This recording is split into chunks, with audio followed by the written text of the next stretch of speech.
Hi, my name is Marco. I'm a partner with Apricot Solar. In this video, I'm going to record the reasons why you should show up to your site audits. Some people call it site surveys. Also, if you're a partner with Freedom Forever Solar and Apricot Solar, you also have access to Vivint Smart Home installation. We can offer Vivint Smart Home installation to your clients. So in this video, I'm going to record the main reasons why you should show up for your Vivint Smart Home installation and your site audit, okay? Now, if you haven't subscribed to my YouTube channel yet, just click the subscribe button, like, share this video. I recorded a bunch of different videos about solar and about Apricot. There's some videos about the compensation plan and everything. Now, if you're already at Apricot, this video will be a video why you should show up to your site audits. Okay, these are the main reasons why we show up to your site audits. I have eight years of solar experience. Some of you watching this video are brand new solar reps to the solar industry. So I wanted to give you guys some value on what you need to do and why you should show up to your site audits. Okay, first of all, you need to answer additional questions your homeowner may have. So during the presentation, you're going to be throwing your homeowner a bunch of different information, like for 30 to 60 minutes, and a bunch of the information you're going to be giving these homeowners will be like new stuff that you already know by heart, but the homeowners, the majority of it will be like new things that they didn't know about. So by the time the site audit happens in a couple days or 3 to 5 days, then they probably will have forgotten like 90% of what you told them. So it is a good thing for you to show up to your site audit so you can answer those additional questions that may be bringing your homeowner like second thoughts about going solar. So that will help you with your, they call it realization rate. Some people call it pull-through on how many projects you sell that get installed. So that this will prevent you from getting a lot of those cancellations that, you sold the deal here and then 10 days later, you're going to get that phone call from the homeowner saying that they want to cancel because you failed to touch base with them, or you failed to show up to your site audit, or to call them after the site audit to find out how the site audit went, or if they had additional questions or things like that. So you need to keep on constant contact with your homeowners after you sell the deal. Selling the deal is just the first step. You need to keep on constant contact with your homeowners until the project gets to installation, because people get like second thoughts, and then they're going to start talking to friends and family about solar, and they may hear negative things and people saying things that they don't even know about, and the majority that they're not even true. And the reason why you show up to site audits it's to prevent them from not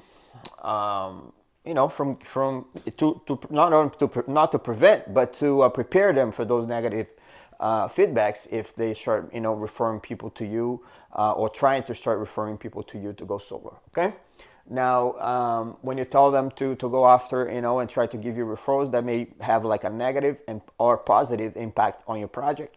I've had like people who cancel with me after they start talking to their family members, and their family members, like sometimes they're even like renters, they haven't gone solar, but they heard this, they heard that, and all of a sudden your homeowner will call you and say, hey, I don't want to go solar anymore because of this. My father said this, my mother said that, my sister said this.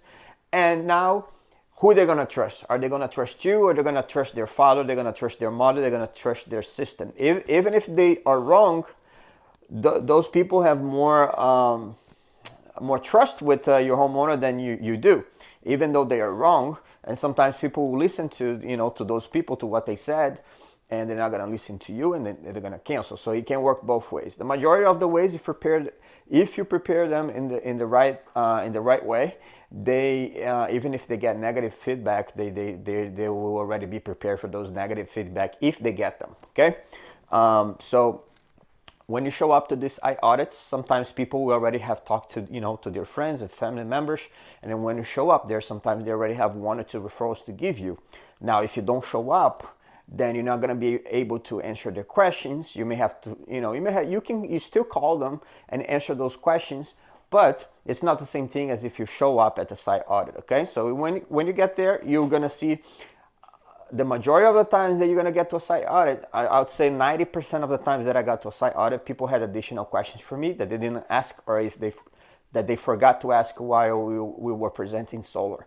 So that's one of the main things why you go, to answer additional questions and to increase your realization rate and avoid cancellations, okay? You also need to talk to them about what's going to happen between the site audit and the installation date.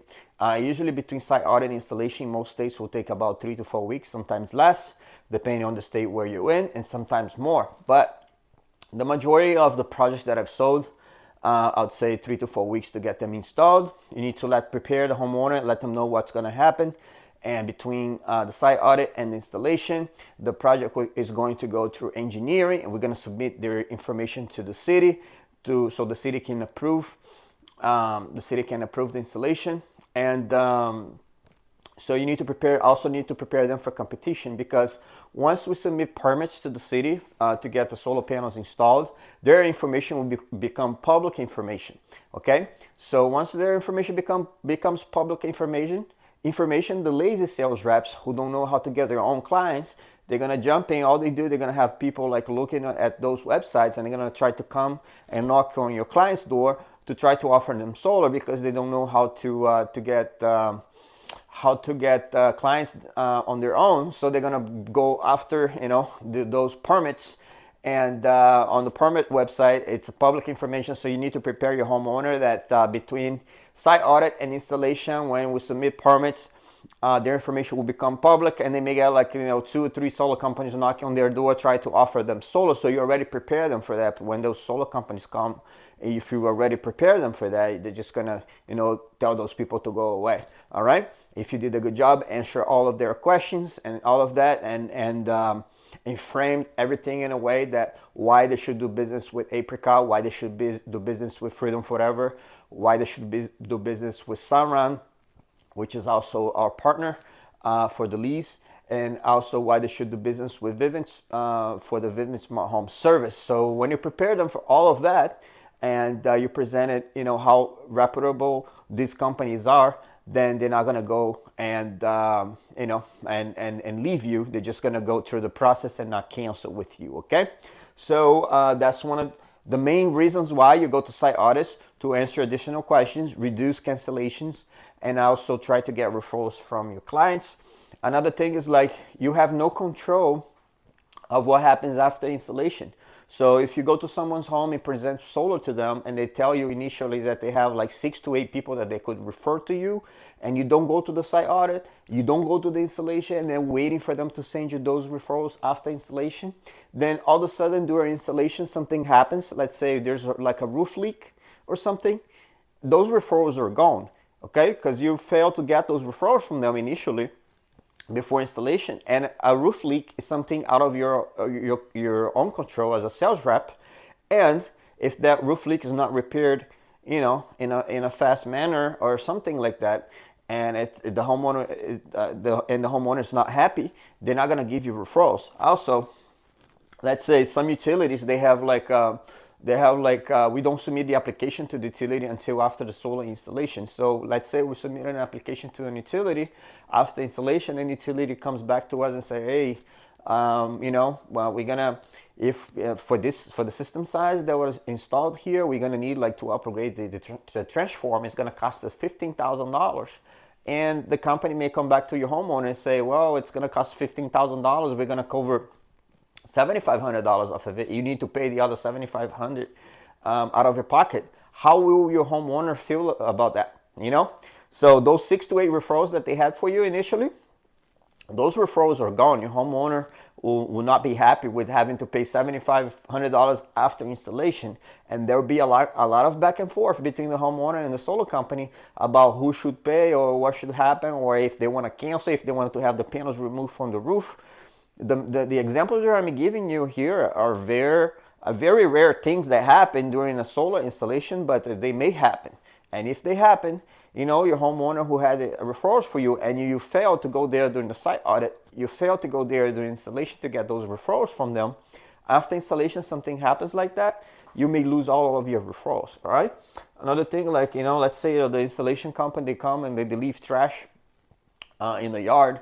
Almost never had that happen with Freedom Forever, but with some other solar companies, sometimes that happens. some local companies, they may just come and, you know, they do their job, and then sometimes they forget things around and forget, you know, pieces of wire and trash.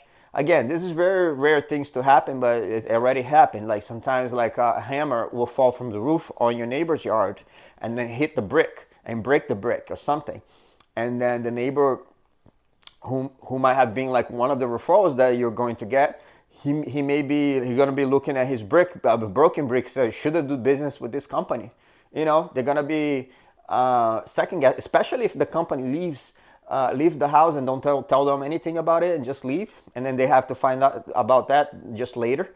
Then it's going to put your homeowner in a bad position, and also that referral may not come. Okay, so that's why you go to site audits. That's why you you go to your installations. So you answer their questions, you prepare them for competition, you prepare them for negative feedback. Also, you let them know what's going to happen between site audit and installation, and also try to get referrals from them. And this is it. So go to your site audits, go to your Vivint Smart Home installation. Again, if you have not yet subscribed to my channel, click the subscribe button, click the notification button, so every time I record a video, you're going to be notified by YouTube. And also like, comment, and share this video if you liked it. There are more videos here inside of this channel about Apricot compensation plan. If you have not yet joined Apricot, you can click the link below and join Apricot, and watch the other videos and see how good of a compensation plan you have. I hope you guys found value in this video. I'll be recording more videos like this, not only for people who work at Apricot, but if you work for another solo company. If you found value in this video, please watch my other videos, and I'll see you guys at the next video. God bless you, and I'll talk to you guys soon.